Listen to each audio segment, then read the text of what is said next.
Alors, nous en sommes au dernier cours du professeur Aubry sur la mort. Je répète mon petit disclaimer. Ce type de vidéo est seulement créé pour essayer de vous transmettre le message global du cours. Donc, plein de petits détails qui sont quand même importants, mais seront omis ici parce que le but n'est pas de vous réenseigner la chose, mais juste d'essayer de vous aider dans vos révisions et d'essayer de faire plus de sens de ces cours. Donc, on y va! On se retrouve pour le cours de la mort, dernier cours du professeur Aubry. On va analyser la mort sous 3 différentes perspectives ou points de vue. Je vous les montre rapidement. La mort sous un point de vue scientifique, la mort sous un point de vue philosophique et la mort sous un point de vue psychosociologique. Alors, on revient sur le point de vue scientifique. La définition de la mort, d'un point de vue scientifique, a évolué à travers l'histoire et continue encore d'évoluer. Donc, pré-1968, la mort était définie comme un arrêt cardiaque, et cet arrêt cardiaque était défini par des signes positifs ou des signes négatifs. Donc, les signes positifs étaient des signes comme la décomposition, la rigidification, la lividité et le refroidissement du corps humain. Et les signes négatifs étaient l'absence de pouls, l'absence de respiration, l'absence de conscience. En 1968, il y a eu une nouvelle définition de la mort qui était maintenant vue comme l'arrêt du fonctionnement cérébral. Et on définissait cet arrêt via des signes cliniques et des signes paracliniques, ou des tests paracliniques, je devrais dire. Donc, les signes cliniques étaient l'absence de conscience ou de motricité, l'absence de respiration spontanée, l'absence de réflexe du tronc cérébral et l'absence de réactivité à différents stimulus. Donc, il fallait retrouver tous ces signes cliniques pour faire un diagnostic de mort cérébrale et en plus, avoir soit 2 EEG plats à 4 heures d'intervalle ou avoir une absence de perfusion cérébrale sur un angioscanner ou une angiographie. Donc, en ce moment, dans les hôpitaux, on fonctionne sur cette définition pour la mort, un arrêt cérébral. Mais si on regarde un peu dans le futur, on peut voir une nouvelle définition de la mort évoluer, qui n'est pas techniquement en termes de mort cérébrale, mais plutôt en termes qu'il n'y a aucune guérison envisageable. Et si on utilise ce type de définition comme mort, ça l'ouvre beaucoup d'opportunités pour le don d'organes.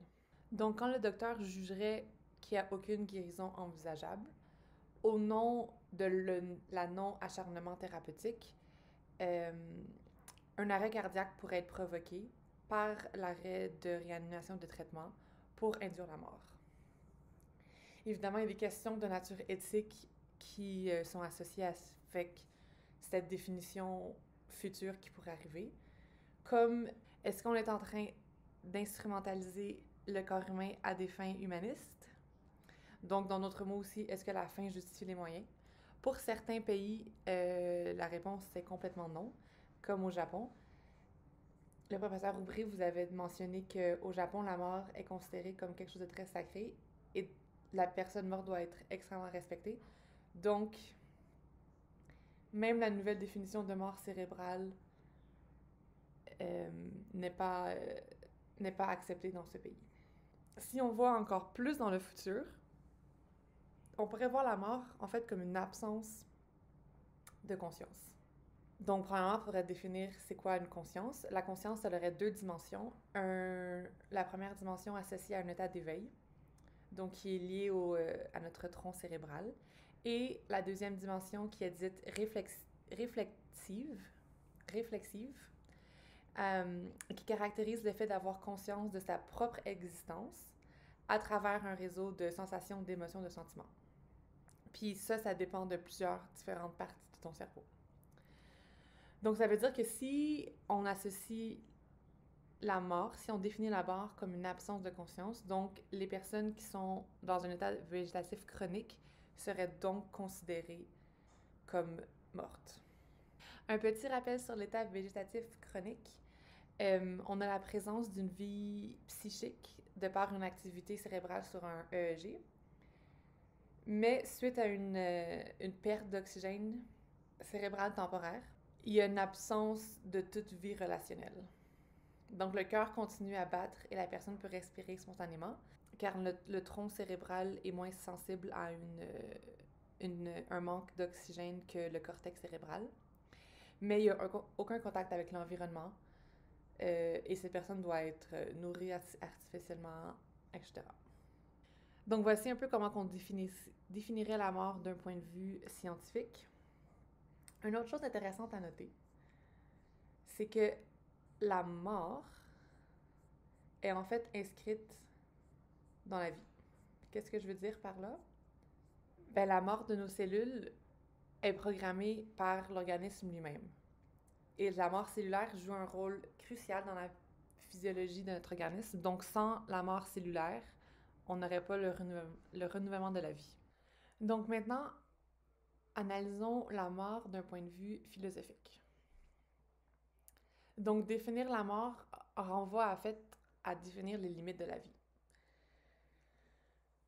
Certaines études montrent que la limite où l'homme peut vivre, c'est 125 ans. Ça pourrait être une définition d'une limite de la vie. Comme mentionné un peu plus tôt, la mort donne la vie de par la mort cellulaire programmée, la sénescence. Mais en même temps, les limites de la vie peuvent être contrées, modifiées, pour reculer la mort. Donc, définir qu'est-ce que la mort dans un point de vue philosophique est, comme vous pouvez le voir, assez vague. Donc, sous le parapluie du point de vue philosophique, on peut différencier deux différentes approches. L'approche déterministe à la mort ou l'approche existentielle ou spirituelle. Dans l'approche déterministe, en fait, on mourrait pour éviter une surpopulation et pour donner un sens à notre vie. Parce que sans la mort, en fait, on perd un peu le sens du temps et de la vie. Le choix devient obsolète et l'homme perd de son autodéterministe. Donc, sans une finitude, on serait déjà mort.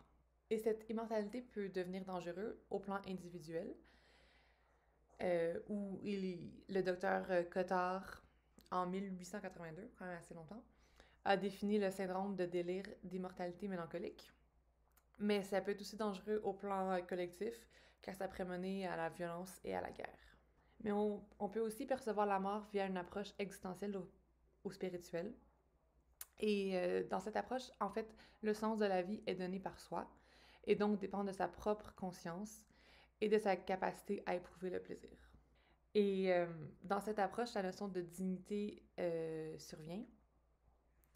La dignité, pour certains, c'est une valeur transcendante à notre humanité, donc co-substantielle à la vie. Par contre, pour d'autres, la dignité est liée à ce qu'on fait de notre existence, donc ce qu'on choisit de faire de notre vie.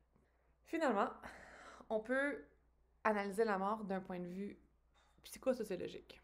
Donc, en résumé, avant d'attaquer chaque différent point, la mort est un peu un inconnu, comme on a mentionné, on ne peut pas savoir qu'est-ce qui va nous arriver, et est donc perçue comme une angoisse. Et face à cette angoisse, l'humain utilise le déni comme mécanisme de défense, et tout ça est aggravé par une perte de rituel de fin de vie.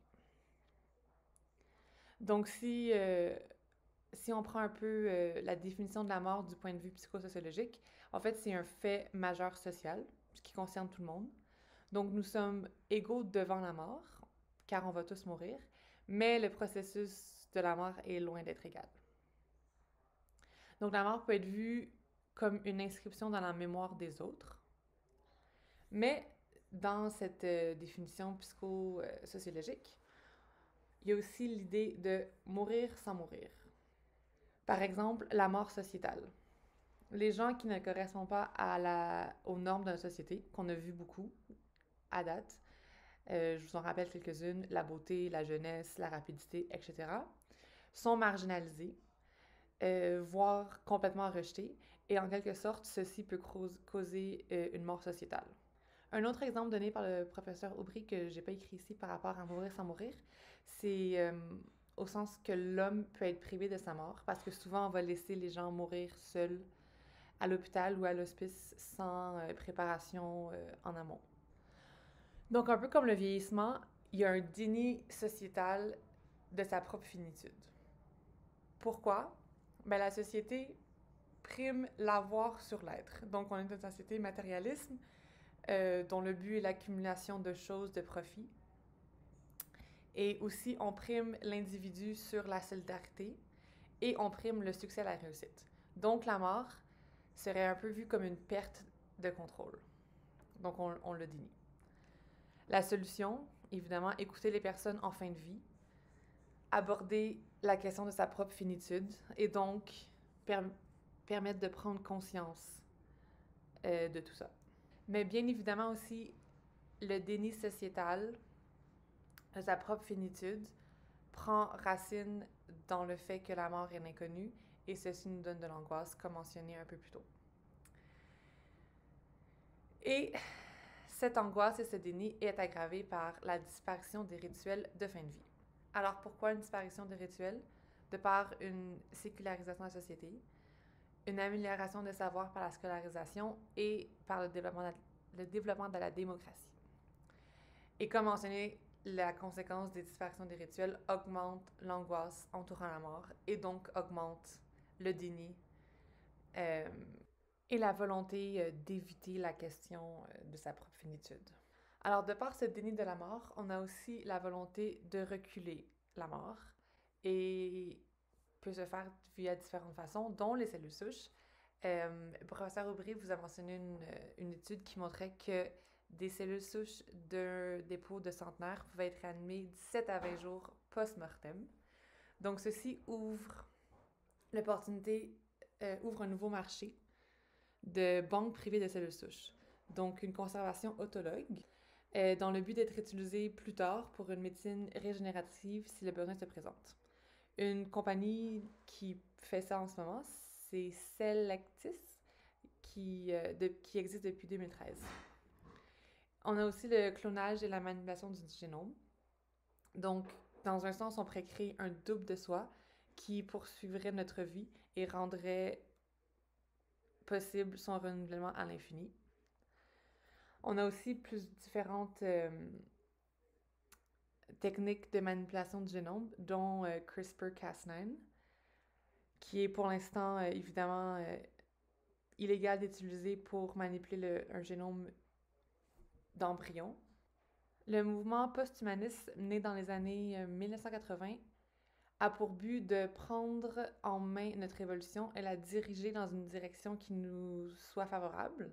Et ceci se fait en maximisant les capacités humaines et en repoussant l'évolution de l'homme, donc repousser l'âge, la douleur, la mort.